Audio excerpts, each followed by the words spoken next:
Hello and welcome to The Whole Health Cure, a space for trustworthy, science-based information on how you can live healthier, longer, and happier naturally.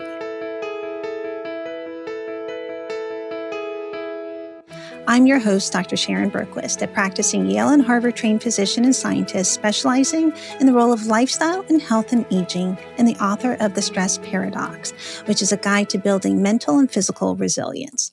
Today's conversation is about building healthy relationships. We know from research that people who lack strong social connections have about a 50% higher risk of early death. That's a risk comparable to smoking about 15 cigarettes a day and greater than physical inactivity or obesity. We also know that we have a loneliness epidemic, with roughly 1 in 2 adults reporting loneliness. The health impact is profound. It's linked to higher rates of cardiovascular disease, depression, cognitive decline, and mortality. Social connection is a fundamental pillar of health and longevity, but we don't often talk about how to build strong connections and how to break out of loneliness. Today's guest, Thais Gibson, is a relationship expert. We're going to talk about how many of the behaviors people struggle with in forming healthy relationships, such as self-sabotage, obsession with the wrong person, difficulty setting boundaries, and staying in unhealthy dynamics, stem from a subconscious attachment system most people don't realize they're operating from. By the end, I promise you'll walk away with something you can do to improve your relationships and connection, whether with a significant other, with coworkers, or with yourself. Thais Gibson is a counselor, speaker, and leader in the personal development field. She has a Ph.D. and is certified in 13 modalities, including cognitive behavioral therapy, NLP, somatic processing, and trauma work. Her scientific research, personal experience, and compassionate approach led to her founding the Gibson Integrated Attachment Theory. Through her academic training and client-based research, Thais has created renowned and inspiring courses for personal development, growth, and relationships. These teachings have been distilled into the in-depth programs, courses, and modules inside the Personal Development School. Thais, welcome to the podcast. Thank you so much for having me. Looking forward to speaking with you. And I am so excited about this conversation because, as I mentioned, I think that as fundamental as relationships are to our health, we don't actively spend as much time in improving them, certainly not to the extent we spend on talking about nutrition and things like protein or how to exercise. So to me, this is such an important conversation that I think gets overlooked in the healthcare space. So I'm very happy to have you here today. I want to start by asking you, a lot of people may not even know that their style, their way of approaching relationships may not be the most productive and may not even be able to tell if their relationships are healthy or not because they don't know anything different. So can you just start by maybe telling us some ways people can maybe self-assess and get a better sense of what their style is and what their relationships are like, and what they could be like? Yes, absolutely. So I think a great place to start to really self assess is to see if you recognize some of your patterns in here at a high level. And of course, it's great to do an in depth attachment assessment, but this is a really powerful place to understand that there are 4 attachment styles. Every single person has one. And if we're insecurely attached, then we're likely to have a lot more relationship challenges. So, for anybody who's less familiar, originally attachment theory came out of Cambridge University with John Bowlby and later Mary Ainsworth. And they did very in-depth assessments in terms of how different individuals attached to others. And of course, this is dominantly in our romantic relationships, but literally takes place across the boards, even including in our friendships, our family relationships. And the way I like to think about an attachment style, which everybody has, is that your attachment style is the subconscious set of conditions or rules that you've learned about love. So it's how you've learned how to communicate, whether you know your needs in relationships, what you expect your boundaries to be, and it's the things that are going to trigger you and cause you to feel the most distress in relationships. So there are 4 attachment styles, and one style is securely attached. The secure attachment style makes up roughly 50% of the population. And very interestingly, it's thought of as being the single most important factor in whether or not a relationship will succeed. Because if you actually look at the secure attachment rate, it's roughly 50% of the population. And if you look at the data over the years, when secure attachment rate goes up, the divorce rate goes down. And when the divorce rate decreases, you're seeing the inverse, right? You're seeing when the divorce rate increases, you're seeing secure attachment rate go down. So they tend to move in inverse of one another, pretty much in lockstep. And securely attached individuals, this is the healthy attachment style. This is what we're looking for. And they essentially, as children, get a lot of what we call approach-oriented behaviors in psychology. And what that means is, although it sounds like a small thing, it has such a big impact. It's that parents at a young age with their children are very attuned to them. And they notice if a child is distressed, and they make a concerted effort to approach the child and try to soothe them. And what that conditions a child to essentially feel and experience is that I'm worthy of love in my good and hard moments. It's safe to express my feelings. I trust that people can be there for me. And it's safe to rely on other people. And there's this inherent sense of self-confidence in relationships that comes with that. So what we see is securely attached individuals, they move through their childhood. And of course, childhood is not the only place we obtain our conditioning, but it's the deepest roots. And what you'll see is that securely attached adults, they move through their whole childhood and into their adult life, learning healthy communication, healthy co-regulation in relationships. They lean on each other. They speak openly.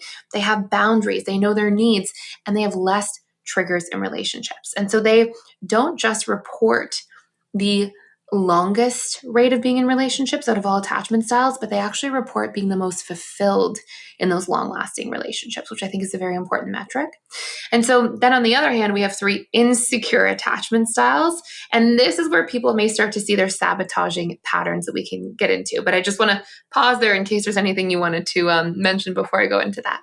I think it's really amazing how early life experiences have such an impact throughout life.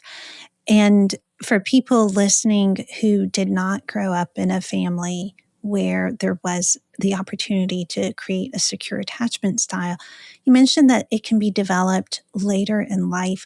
What are ways where people who didn't get that in their home growing up can develop that later, be it when they leave home for college or in their early 20s or later in life?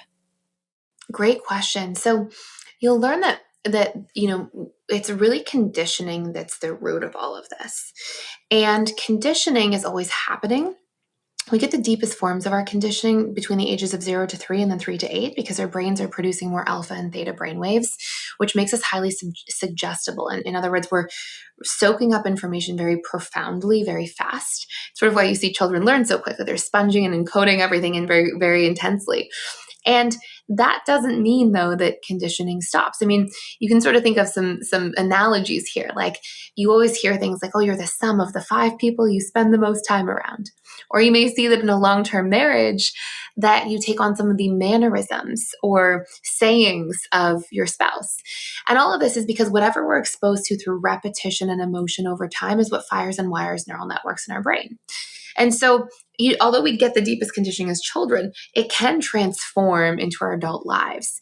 And there's 5 major pillars, and I'm sure we'll get into a lot of this, but there's 5 major pillars of actually rewiring your attachment style, because your attachment style is not a formal diagnosis. It's just that subconscious set of patterns that you've learned.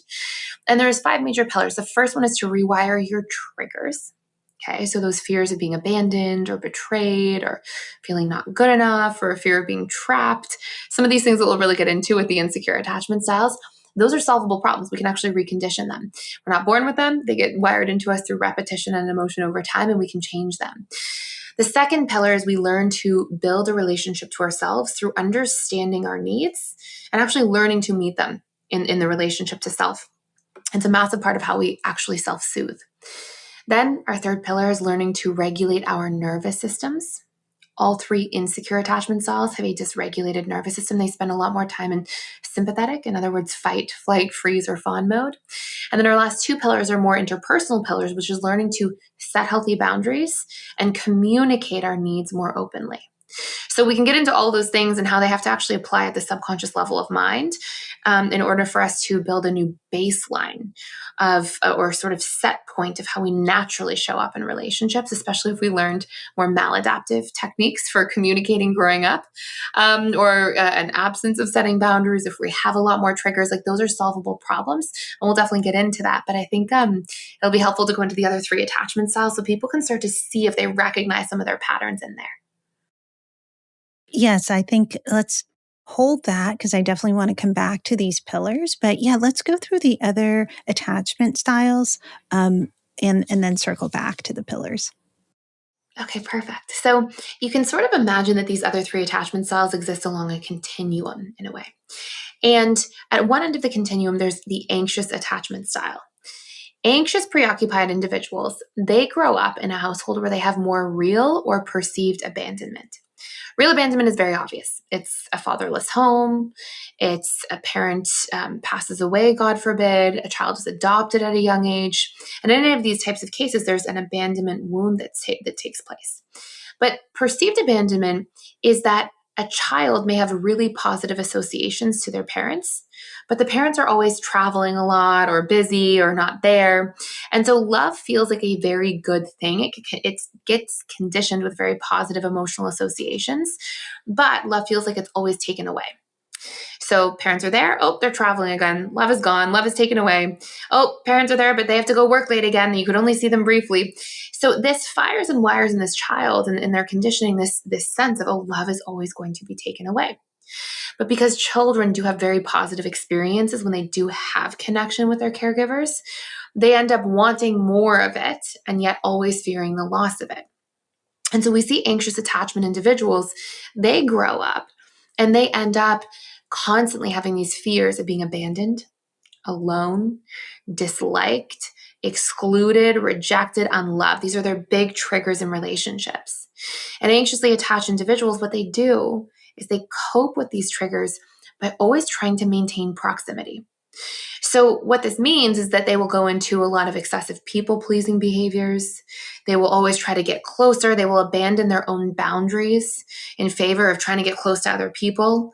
And they often will put their own feelings and needs really at the bottom of the totem pole because they're so busy trying to get this approval so that they can have this proximity and closeness and avoid feeling abandoned. A lot of their big needs in relationships tend to be around wanting validation, wanting certainty, wanting commitment from other people, wanting approval, and really wanting to feel like they are a priority to the people that they love. And we'll often see anxiously attached individuals, a lot of their behaviors as adults are they have a very difficult time not trying to resolve a conflict immediately. They may cling a lot in relationships, try to move very fast towards a commitment, and they may sometimes do things like call a lot, text a lot, constantly need this reassurance to the point where at times somebody else may feel a little bit overwhelmed, like it's not really respecting their boundaries or their autonomy or sense of individuation. And so we'll often see anxiously attached individuals, they chase after people all the time, they try to cling really tightly, but in relationships, sometimes they're choosing unavailable people. And they'll feel like the sense of clinging and closeness is actually something that pushes people away, and yet they can't seem to stop. And what's really interesting is you can actually observe attachment patterns in very young children. So you'll see how consistent parents are. But there was an original study done. It was called the Strange Situation Experiment with Mary Ainsworth and John Bowlby. And what they did is they took children and they took a child and their parent and they brought them into what looked like a doctor's office waiting room. And they had the parent leave the waiting room and a stranger come in and be with the child. And they would observe how the child responded, both to the parent leaving, but also when the parent would return to the waiting room about a moment or two later, a minute or two later. And what they saw is anxiously attached children. They would panic when the parent left. And when the parent would return, they would hold on so tight, like not let the parent out of their eyesight and would do everything they could to just keep that parent's attention. Whereas a securely attached child, they would be a little bit distressed when the parent left, But when the parent returned, they would engage in a bid for connection, and then they would go back to playing with the toys in the waiting room and doing their own thing. So you can actually observe at a very young age some of these attachment styles. Now we'll go into the other two, and I'll share how they responded as well. But just wanted to pause there in case you had any questions. Yeah, Thais, a lot of people also maybe self-describe their personality as being a people pleaser. How can you differentiate what is an attachment style or some conditioning that's happened early in life versus what may be like genetic, or I was born to have X personality? To what extent is some of this genetic? To what extent is this conditioning? Great question. So there's a lot of different schools of thought on this, but as a general rule, we can have a temperament, a genetic predisposition towards a certain temperament. But at the end of the day, especially when it comes to attachment research, conditioning is the trump card. It's really what surpasses any sort of temperament. And you can see this because different individuals, our attachment styles formed at a very young age, hence the strange situation experiment and the fact that you can observe it at such a young age in different individuals. But we can also see conditioning change it dramatically. So, for example, somebody can be securely attached, and then let's say, God forbid, at the age of 8 years old, they have a loss with their parent. A parent passes away or has cancer or these types of dynamics. Well, you're highly likely to see an 8-year-old emerge from that situation being anxiously attached because something highly emotional tends to imprint the subconscious mind very dramatically. And honestly, as an analogy, so it makes sense for people, when we have a highly emotional dynamic that takes place as a whole, it imprints us quite quickly. You've seen people from a conditioning perspective get into a car, feel completely safe in a car, then God forbid that person gets into a car accident.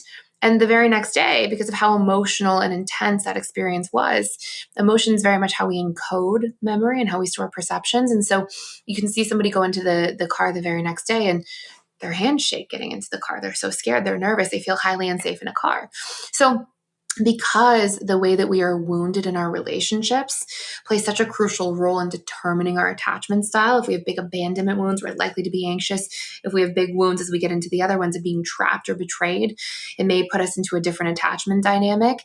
Well, what ends up happening is, we have a genetic predisposition, but ultimately conditioning can shape our attachment style across our childhood, but even into our adult life. We've seen people who are anxiously attached. They end up in a relationship with somebody who's in active addiction or who has narcissistic personality disorder, and they're more likely to leave that relationship a disorganized attachment style, which we'll get into in a few moments. This day and age, I think a lot of parents have to leave the home or maybe can't be there for certain events or have to travel. What is your best advice for parents who have to be away but don't want their child to have an anxious attachment style? They want their child to feel secured and loved, but simply can't control their travel schedule or their commitments through work. What is your best advice to do that if it's possible? It's a great question. So, one of the first things is that the more attunement you have in the company of the child, the better. And I think sometimes when people hear things like this, they sometimes worry that, I've had people over the years say to me, Thais, I am usually really good with my child, but I raise my voice sometimes. Does that mean that my child's going to be insecurely attached? And it's very much a ratio, right? It's if you're raising your voice 50% of the time you're around the child, they might be insecurely attached. But if you're, 85% of the time, you're not in a really dysregulated state around the child, well, that's what they're seeing. That's the baseline that you're developing in terms of that attachment. And so if 10, 15% of the time somebody's making a mistake or they raise their voice, or in these types of cases where if the travel is taking place, but it's not extremely consistent, then you don't have to worry about that so much. Now, if it is really consistent and there's an enormous amount of traveling and that's, very prevalent in the child's upbringing, then one of the things that we're looking for next is, can we compensate for that with a high degree of attunement and presence when you are in that child's company? So not just, when you're back from traveling, you're on your phone while your child's playing, but no, phone's away, you're present with the child, you're interacting with them, you're getting to know them, you're asking questions. And then if we can follow this up, especially as the child's growing up, with a lot of reassurance, things like, honey, I'm always going to be here for you. Hey, I'm always just a phone call away. Or I'm thinking about you all the time that I'm on the road, if we can do those things that are teaching a child, especially if we're repeating them quite consistently, then we're teaching a child that distance doesn't necessarily equal abandonment, because children in their behavioral stages of development, they personalize everything. And so what this means is that, especially at a younger age, that distance, they are going to perceive it as abandonment. But if we can teach a child, hey, the distance doesn't mean I'm leaving you. It just means that I'm not physically here, but I'm always emotionally here. I'm a short phone call away. And if there's consistency while on the road with checking in or FaceTiming or seeing that parent, then we can definitely offset what could otherwise create an anxious attachment style. That's great advice. And how about the other attachment styles? Yeah. So if the anxious is at the one end of the attachment continuum, the dismissive avoidant is sort of at the other end, very opposite in many types of experiences. Now, the dismissive avoidant, their overarching theme in childhood is childhood emotional neglect. And I think we hear this and we think of these very overt forms of neglect where parents are never home and children are left at home alone until late at night. Of course, it can be that, but what we're generally seeing is a more covert type of neglect where parents may be home and there may be food on the table and there may be structure and stability, but the parents are emotionally very disengaged. So they're not attuned to the child. There's a very strong lack of approach-oriented behavior. In fact, if a child cries or expresses distress, the parents, more than anything, tend to consistently reject the child's emotion, sometimes shame the children for their emotion, or ignore and dismiss the child's emotion. And because children are biologically wired for attunement, when there's a sense of constant rejection, dismissal, even shaming of emotions, a child adapts to that by going, oh, there must be something wrong with me that I can't get these emotional needs met. And they essentially make it mean, or they draw an inference that says, well, this emotional and vulnerable part of me is not okay. It's not acceptable. And they work very hard to repress their emotions as a result. And when they grow up in an environment where they're never getting emotional attunement and their needs met, or hardly ever, it actually gives them relief and a sense of control to just not need anybody. And so this individual usually then grows up and they move into a position where they work very hard not to need people. And as adults, when it comes to trying to attach to other people, they often do well at the early stage of relationship where it's sort of light and it's easy. But then when there's a degree of vulnerability required, when there's a degree of real commitment required, and this openness, a lot of dismissive avoidants carry these deep wounds and these fears that if I'm vulnerable, I'll appear weak, or I'll be shameful because my emotions are shameful. Or I'll be in a dynamic when I deeply attach where I'll just be stuck like I was in childhood, attaching but not getting my needs met. And so they fear being trapped in relationships a lot, or helpless or powerless. And they fear being seen as weak or shameful. And they're very sensitive to criticism, but they're very stoic. So we often see dismissive avoidance as adults get into relationships, and in the early stages of relating, they do okay. It's light, it's easy. But when they start to actually feel a deep sense of attachment or vulnerability to somebody, they may shut down and in fact, shut down quite intensely at times. And this can be anything from them just shutting down emotionally while in a relationship and really retreating. Or it can be things like they go from relationship to relationship, always cutting things off before they get too real and, not really wanting to commit ever, maybe spending long periods of time, never really having very long relationships. I always date somebody for 6 months or a year, and then that's it. And then they're alone again. And then they end up being hyper independent because there's this fear of relying on people and feeling helpless and not feeling received, because a lot of that conditioning came from their early childhood. So we'll often see dismissive avoidance in relationships express a lot of those relationship patterns, but also what's very interesting is that dismissive avoidance and more anxious leaning individuals often pair up together. Not always, but it's fairly common. And then we have a lot of misunderstandings. And before we go into the last attachment style, I think it's important to note that one of the biggest misunderstandings that happens is we all tend to love other people as we would need love. So a lot of anxious people, they'll love by trying to get really close and really validating and move very fast and express a lot of that admiration for somebody. But if you take somebody who's more dismissive avoidant, they tend to need in relationships a lot more freedom and autonomy. And they need things like appreciation and acknowledgement, not these big grandiose compliments like, oh, you're the center of my universe. These things really overwhelm a lot of dismissive avoidance. And so often what happens is not only do we have different triggers in relationships, but we have different needs in terms of what makes us feel loved and connected. And each attachment style, when they don't really know about these things, they tend to love other people through their needs and often miss the mark completely in terms of what their partner would actually need. So we'll go into the last attachment style, but I just wanted to pause there in case you wanted to share anything. Yeah, I'm also wondering, are people typically in one of these styles, or are people often a blend of like partly secure, partly insecure style, and maybe have characteristics of both? How do you find that people typically fall? Yeah, great question. So everything exists along a continuum, like most things in the psychological space, but we'll generally see that somebody has a dominant attachment style. So they sort of sit in one. So we'll see things, for example, like somebody's secure, but they have a little bit of anxious characteristics in relationships, or somebody is anxious, but they have a little bit of fearful avoidant. We're less likely to see somebody being both dismissive and anxious because they're sort of at polar ends of the continuum. They may be in the middle, which we're going to talk about in a moment, the fearful avoidant attachment style. But we'll generally see a dominant attachment style with some other patterns. And I think one of the other things that's important to note is that when we look at somebody's attachment style, somebody can be dismissive, okay, but they can still have anxious feelings in relationships. They can still fear losing somebody they love, but how they tend to cope, and this is a huge distinguishing factor, is they tend to cope with their anxiety by actually retreating. So they may feel like, oh no, what if this person leaves me? But oh, okay, then I better shut down. I don't want to feel so vulnerable to somebody like this, right? Whereas somebody who's anxious, they're always prioritizing proximity. They might feel anxious and they're like, oh my gosh, there's distance, and they really want to cling.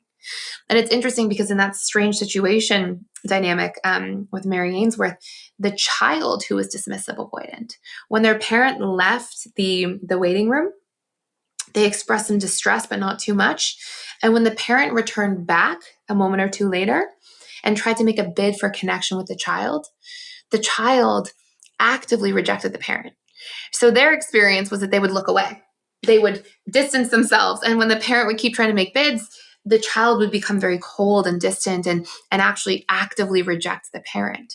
And so you can see, these behaviors that people have. And it doesn't mean that somebody who's avoidant never feels anxious. It's just that when they do feel anxious, that causes them to usually pull away. And they feel, I don't want anybody to have this much power over my emotions. So even though I'm scared of losing you, it still makes me shut down rather than try to get closer to you. Does that make sense? Yeah, that's great. Yeah. So the last attachment style is the fearful avoidant, or sometimes referred to as the disorganized attachment style. Now, the disorganized attachment style here, they are somebody who grows up with what we think of as more sort of big T trauma, more chaos in the home, more of a roller coaster in childhood. And, as an analogy, you can imagine these are things like having a parent who's an alcoholic, or having parents struggling in active addiction, or growing up in foster care, having a parent with narcissistic personality disorder. In all of these types of cases, what's very unique about the disorganized attachment style's wiring is that they get very conflicting associations about attachment. In other words, let's say a parent has narcissistic personality disorder. One day, when the child is meeting the parent's needs, they may love bomb them and talk about how much they love and adore the child. The next day, if a parent feels that their child is not meeting their needs or being how they're expecting them to be, they may become very cruel, very harsh, extremely mean, or volatile. If a parent is an alcoholic, let's say mom's drinking and she's struggling with alcoholism, well, one day she might come home and be in a good mood and she's loving and she's caring. And another day she's had too many drinks and she's now angry drunk and she's scary and unpredictable. And in these types of cases, while the anxious attachment style is always taught that love is a good thing, but it's not always there, I need more of it. And the dismissive avoidant is taught that, well, love isn't really meeting my needs, so I need to keep creating distance. The disorganized attachment style basically is taught, I never know which version of my parents I'm going to get. And this can even include dynamics where parents are just fighting all the time and kids are in the middle. And so as a result of this, the disorganized attachment style, they end up as their attachment strategy becoming very hypervigilant. So they always are reading between the lines. They're always waiting for the other shoe to drop. They notice all of these small changes in micro expressions or body language or tone of voice. I often joke that our disorganized attachment styles are sort of the human lie detectors.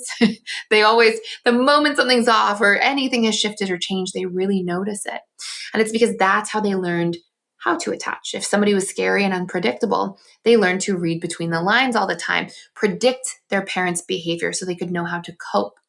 I had a woman say to me once, she said, I could tell by the way my mother closed the door when she came home, whether or not I had to jump out of bed and go close my bedroom door too, or if it was safe to leave it open.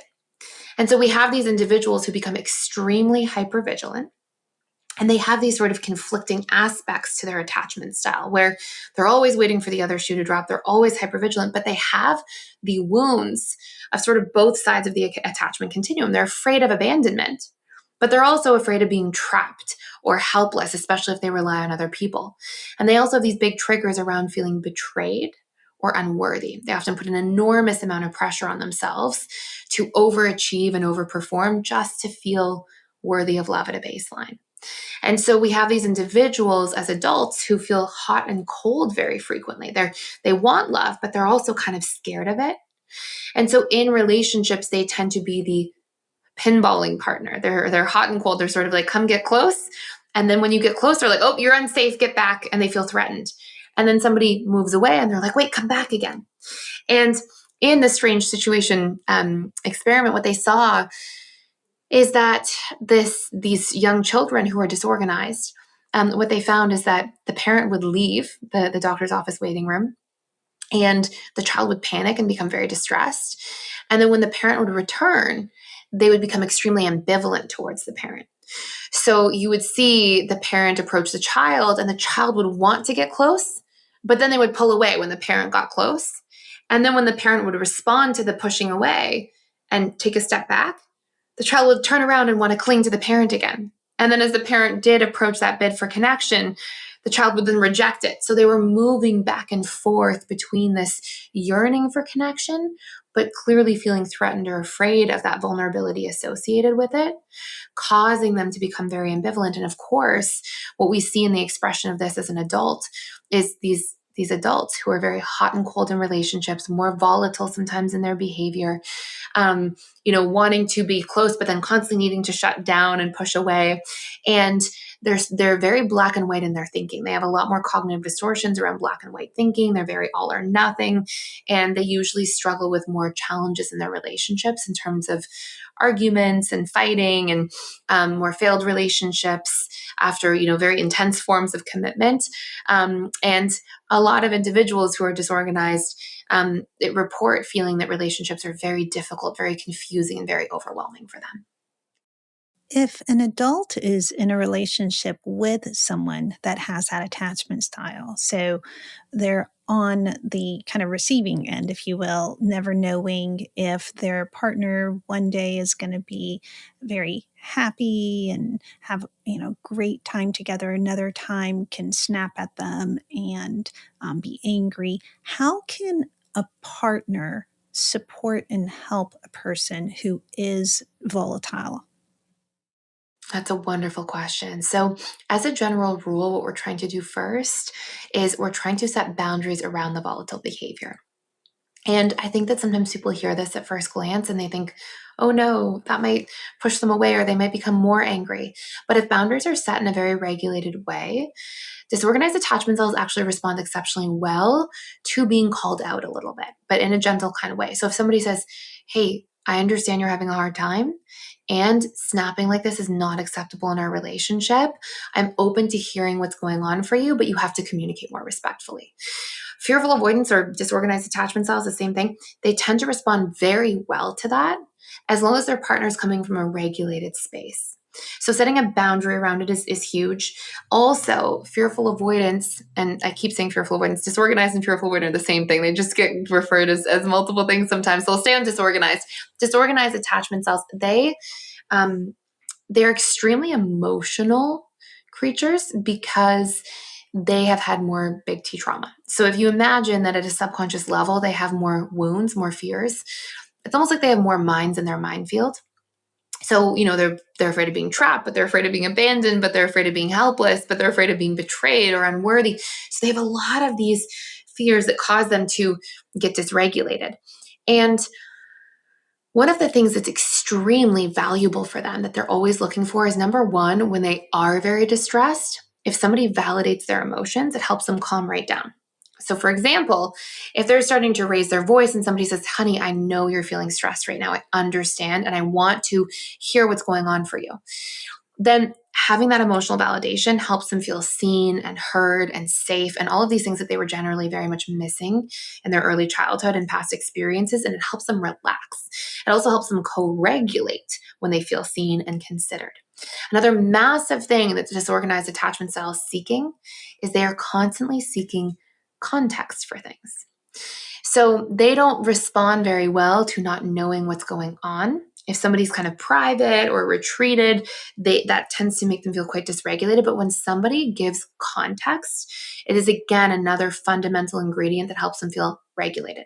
For example, let's say that somebody's dating and it's a newer relationship. Maybe you're a year in to seeing this person, and the person cancels the plans with a disorganized attachment style and says, hey, I know we were going to plan to get together Friday evening, but I'm no longer able to make it.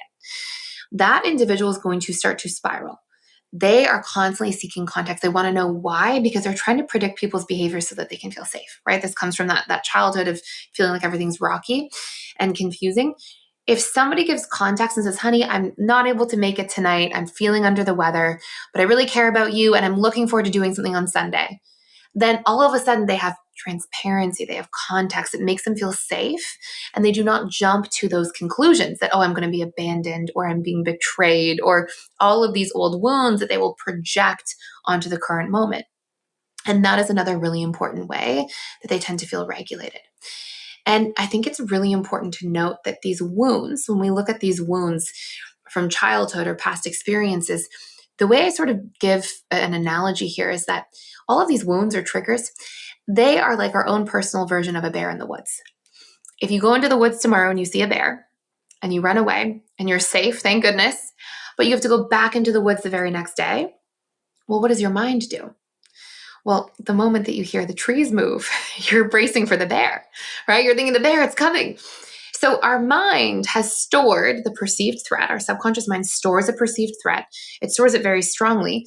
And we store negative things a lot more than positive things. We all have a negativity bias that's very survival oriented. You don't get chased by the bear and go home and tell your family that you saw these beautiful flowers next to the bear that was chasing you.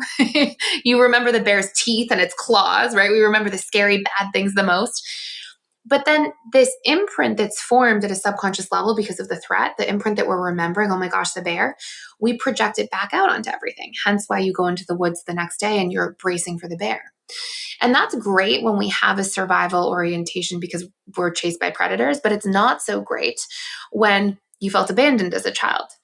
Or you felt betrayed or trapped. And now you're seeing through the lens of those subconscious triggers. You're constantly projecting them onto everything. Somebody doesn't call you back for 15 minutes, then you think, oh my gosh, I'm being abandoned. Or somebody's incongruent about something and you think, oh my gosh, they're betraying me. Or you keep thinking, okay, this person wants a commitment, but they're going to trap me.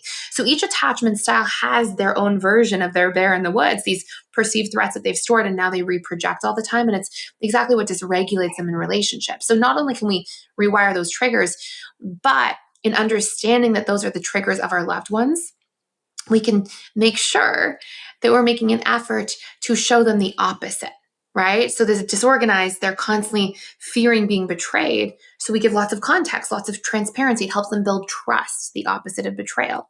Or if somebody's constantly fearing being abandoned, we can give them a little bit of reassurance and validation so they're not fearing that so often. So by understanding this sort of blueprint or roadmap of the other styles, it allows us to bridge those gaps in communication that might otherwise be there.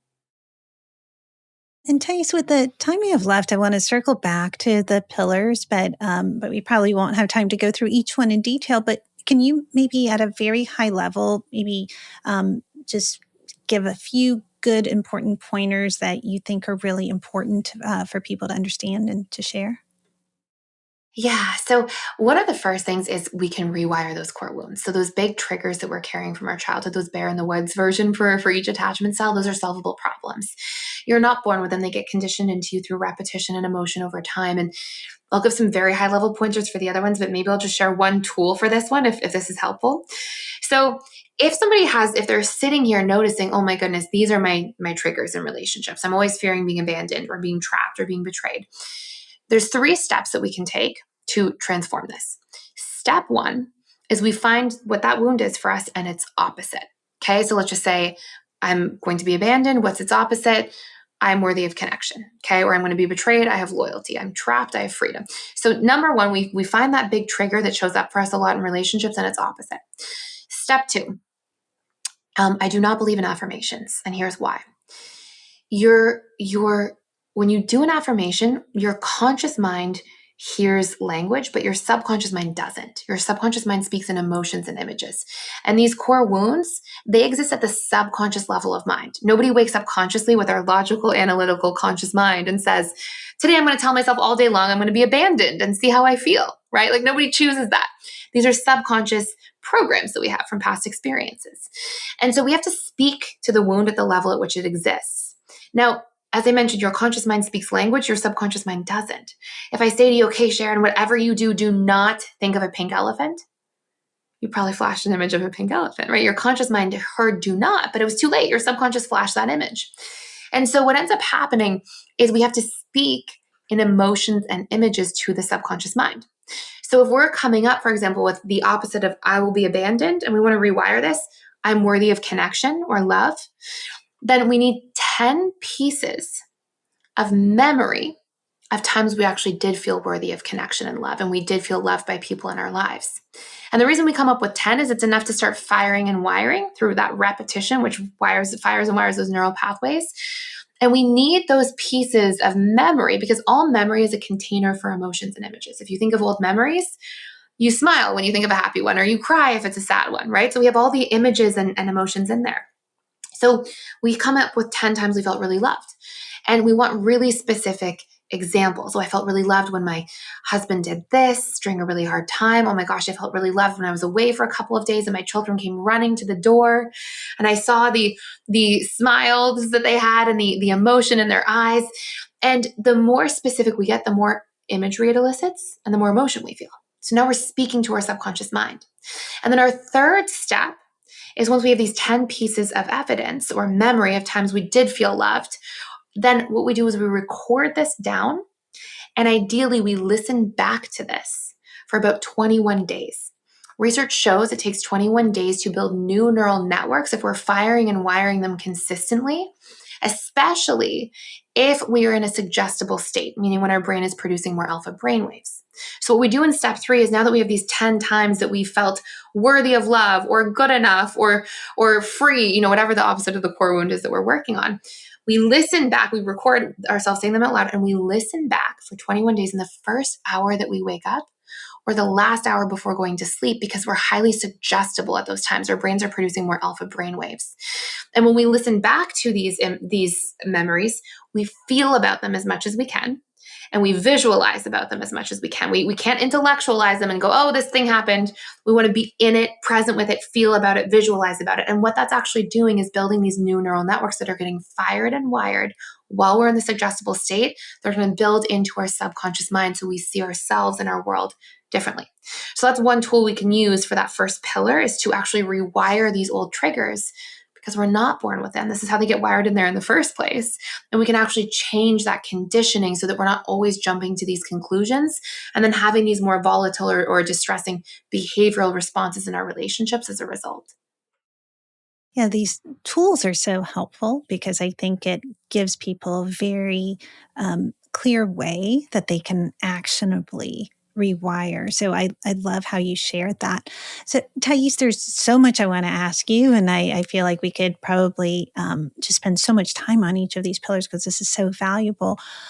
But for the people listening, I'm sure they're thinking the same and want to access some of the tools and frameworks that you have. Where can they find you and learn more and maybe do some self-assessment and some more work for themselves? Yeah, absolutely. So I am at personaldevelopmentschool.com. And what people actually do if they want to dive a little bit deeper is they can take an attachment style assessment. It's about 30 questions. They go through, they can see what their attachment style is, and then it tells them how they're going to behave in these pillars with their core wounds, with their needs, with their nervous system, and then communication and boundaries. It'll sort of spit out all these patterns. And then it gives you tools to actually recondition these patterns. So not just intellectualize them, but actual practices to change these things by engaging the subconscious mind and the rest of the nervous system until we establish a new baseline. So that's at personaldevelopmentschool.com. I'm also on Instagram, which is at the Personal Development School, or YouTube, which is Thais Gibson Personal Development School. Fantastic. Well, this has been great. I think you just packed in so much valuable information in a short amount of time. So I really appreciate that. And thank you so much for being a guest. Thank you so much for having me, Sharon. And I love your mission and just everything you're doing and really trying to share a lifestyle for people in all these different ways. And just really grateful to be here. Thank you. Thank you.